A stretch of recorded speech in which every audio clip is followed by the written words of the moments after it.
even going back as a child and watching folks, I was born in 58. So some of my early years were watching the Black people in the community work through the civil rights issues and seeing white faces. At that time, these didn't register with me, but I knew that there were people out there, and I heard names who were talked about in the community as being allies and who helped to move things. So I've always understood that we don't do things alone. And when you live in a community where the population of African Americans is so small, and the mindset can be of somewhat helplessness or not understanding how you bring about change, there's the fear of your comfort, ability to survive among all these white people. You don't want to mess that up. There are many things that, like I said, my mother, her coming in and not having that same background as being raised in the South, had a huge influence on me as to, you work with whoever. When the community group first was formed, it's an African American civic organization. And our goal was to work with all the other African American organizations and the churches to help monitor the governing bodies and to kind of be a clearinghouse to say, okay, so this is what's going on here, this is what's going on there. And to get folks from the other organizations to send a couple of members so that we could take turns, so it wasn't a big burden on just a small group of people to get engaged and to understand what was going on in the community. Well, after several years of us trying to really engage with the African American community and other organizations, and it just wasn't really working, we as a community group just threw our hands up and said, we're going to work with whoever's going to work with us. And Andy Morikawa. Andy Morikawa is one of the most unsung heroes in the New River Valley. The connections that he has made with community, he is that seamstress of a patchwork, of this patchwork. I'm telling you, we have got to do something to raise Andy up. From the moment I saw him, I remember that moment, him coming down the stairs at the old school board office with his backpack on his shoulder. And I remember seeing him. I didn't know who he was, had never seen him before. And it was immediate to me, we're going to be good friends.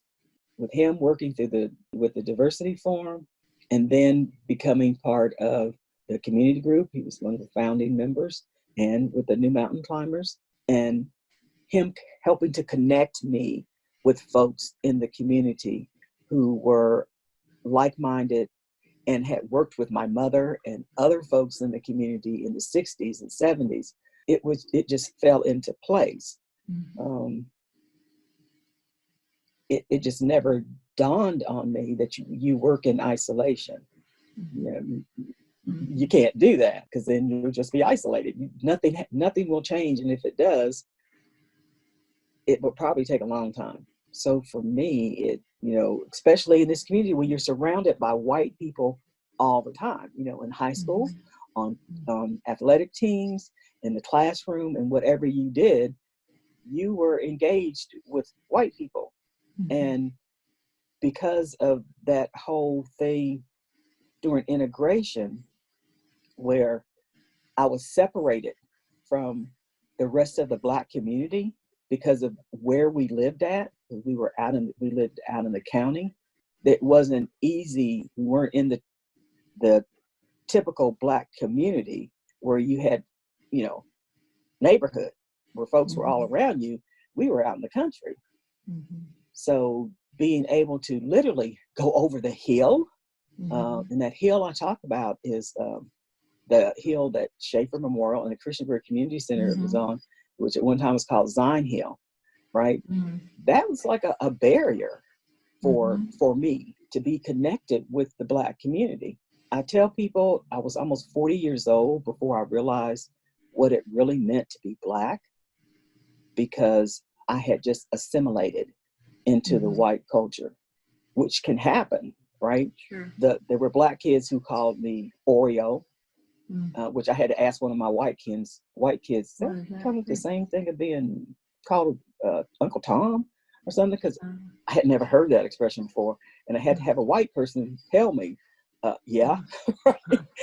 So I was seen as a little different with some of the folks in the African American community. I was introverted, so I stayed to myself. I was somewhat separated. I just kind of did my own kind of thing, didn't care about what people thought or whatever. So working with other people or being with other people in this community is easy if had grown up, in a community where the population was maybe even 20%.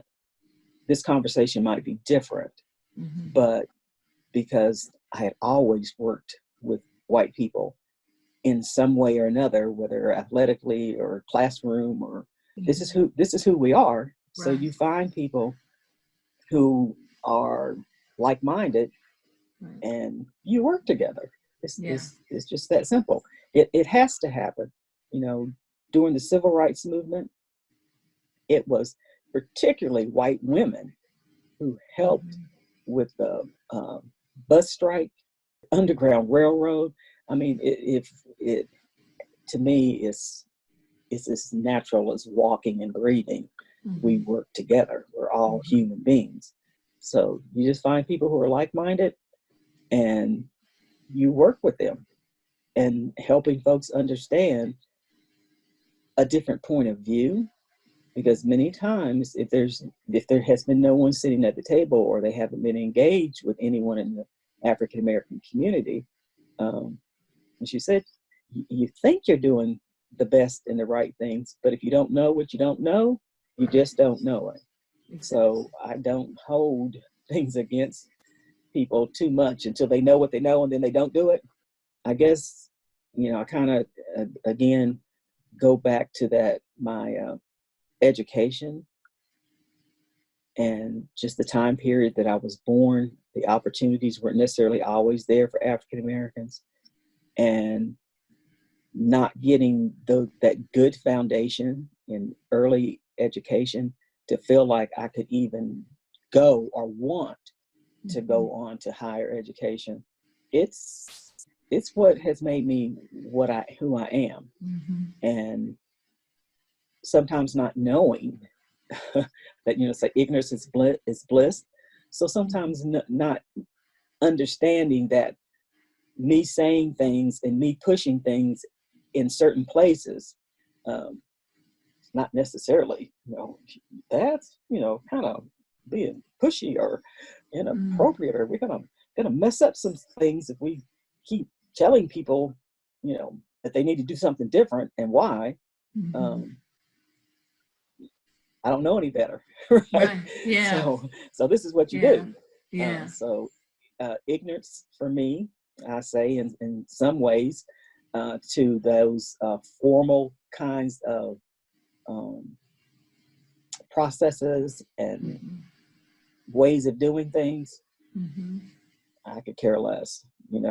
I understand there are some things that are done certain ways, but again, there's sometimes when you push back and say, why is that always done that way? Because when we do it that way, we're excluding people from being heard, or feeling that they can be heard, or things can change. So I get really irritated with processes and that have to be a certain way when it involves people and their feelings and their lives and their children's lives, and how our community is seen, because that's one of the big points that I have tried to help, along with others, raise as, so if you're someone coming in and looking at Montgomery County, And because of all the wonderful technology, everybody has a website, everybody has their stuff spread out everywhere. But if your community looks very segregated, looks very white, and you say that you want to do something different, then you have to do something different. Yeah. Because when people look at Montgomery County and this is what they see, they're like, I don't necessarily want to come there. Right. That's not what I want for my children to be exposed to. So when folks really start hearing that and really are starting to understand and value the importance of diversifying their organizations, their workplaces, their campuses, and how that enriches them. Yes. That's one of the biggest changes that I think that we have been able to help folks with. I was told that I was compared to a bulldog. Once I get a hold of something, I'm not letting it go. And I'm good with that. People have said, okay, here comes trouble. And I say, make sure you spell it with a capital T. With law enforcement, when they first started getting engaged with the dialogue on race, which again has just been amazing. The chiefs and the sheriffs, even though some have changed, that connection has happened there. But Chief Wilson, the work that he has been doing and does is just amazing. Chief Sessions, our relationship, he was kind of like, he said, she's after me, right? He made that comment one time, she's after me. And I had to tell him, I'm not after you, right? Yeah. I just want us to be able to have a conversation and the community understand you understand the community, and how we make things better. And now I just love those guys. So it's building that trust with folks to help them understand I'm not here to hurt you, but what I am here to do is to make sure other people stop hurting because of things that might be going on that you have some control over. So building that level of trust. I know there's a lot of people who don't care for my politics, don't care for the way I speak or whatever. But at the same time, I believe that they trust that I'm going to do the right thing and I'm not intending to hurt them or try to take something away from them, but I'm not going to stand for the status quo. Right. And so they can either get out the way, get engaged, but she's not going to stop.